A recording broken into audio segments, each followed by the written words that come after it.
The reason why PFF or analytic rankings of the NFL or the NBA are completely useless is because there are an unimaginable amount of factors to go into winning a sporting game that you could never watch in one play and fully comprehend.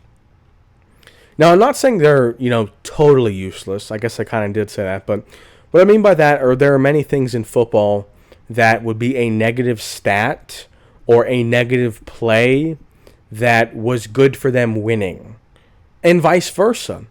There are tons of things, like, for example, in the NFL, if it's third and, or let's say fourth and 20, you need it.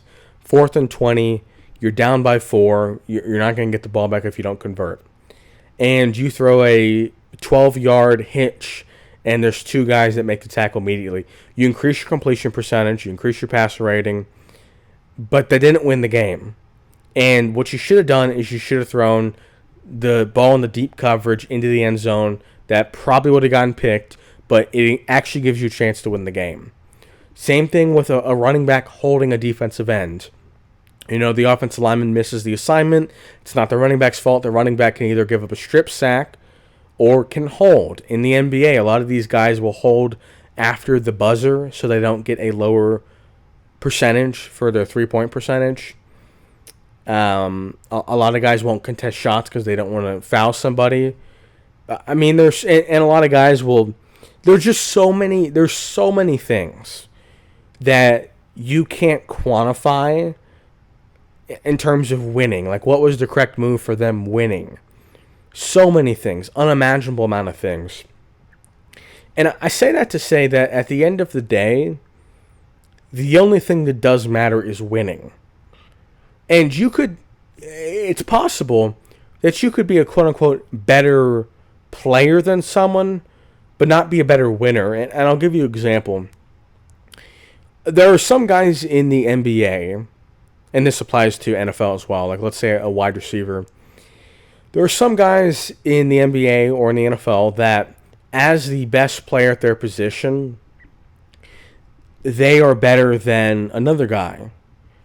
But both of those guys aren't good enough to be the best scorer or the best receiver on a Super Bowl or NBA Finals winning team.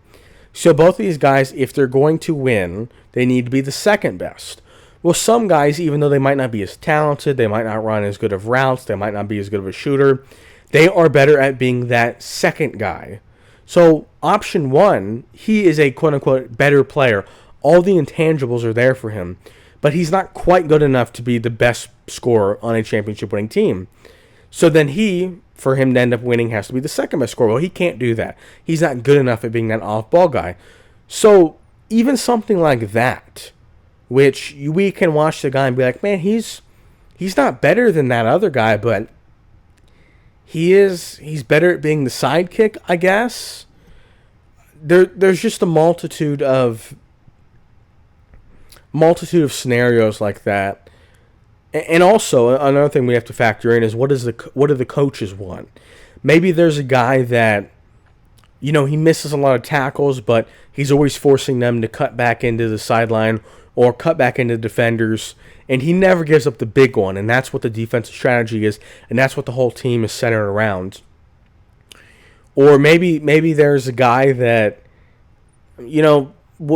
whatever scenario, you could dream up any scenario, but there are also things top down from the coaches that we can't ever really interpret. I mean, you'd have to do a full investigation on every single play, on every single player, the circumstances, etc., to fully understand, okay, how much did this player quantify to the winning?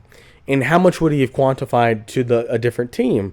When we talk about who's the most valuable player, a lot of people will always be like, I don't really understand why the most valuable player always has to come from the most winning team. Essentially, in the NFL, it's the 1 seed or sometimes the 2 seed, but it's one of the top 4 teams in the NFL. And in the NBA, it's the same thing. It's one of the best teams. But most of the time, 50% of the time, it is the best team. It's the best player on the best team. And people always say, man, that's just lazy. The writers, the beat writers, all the coaches, everybody voting, they're just lazy. They just look at the wins and they're like, okay, you're the best on the best team. But to some degree, that is what we should be evaluating. You were the leader on the best team, so you did enough things to contribute to winning. I really do think that given a large enough sample size, winning is all that matters. Now, if you play one game, it doesn't, in the NFL, if there's one game that's played, it doesn't mean the losing quarterback was worse than the winning quarterback. On a one game sample size, no. Over 8 seasons, if one quarterback wins 75% of their games and another quarterback wins 44, I don't really care about the circumstances. I don't. It's unfortunate. Maybe the quarterback that won 44% of his games had a tough offensive coordinator. But at the end of the day, when there's that much of a spread, 75% of this dude, his games he wins, versus 44%. I think it's pretty indicative that one player is better at that sport. Presuming they play the same position and they're in the same role. Now, it's like, nobody's going to say that... Nobody's going to say that Andrew Iguodala is better than LeBron James because Iggy has a higher win percentage in the playoffs than LeBron. It's like, okay, well, Iggy was the 4th or 5th best player. LeBron was obviously the best player on his team. So you do have to factor in, okay, well, if they're both the bus drivers, okay, now we can factor win percentage. Once you get down the totem pole and we start talking about the 2nd, 3rd, the 4th best player, or the 3rd best receiver, then it's like, okay, winning for football, for quarterbacks, it's everything. For coaches, it's everything.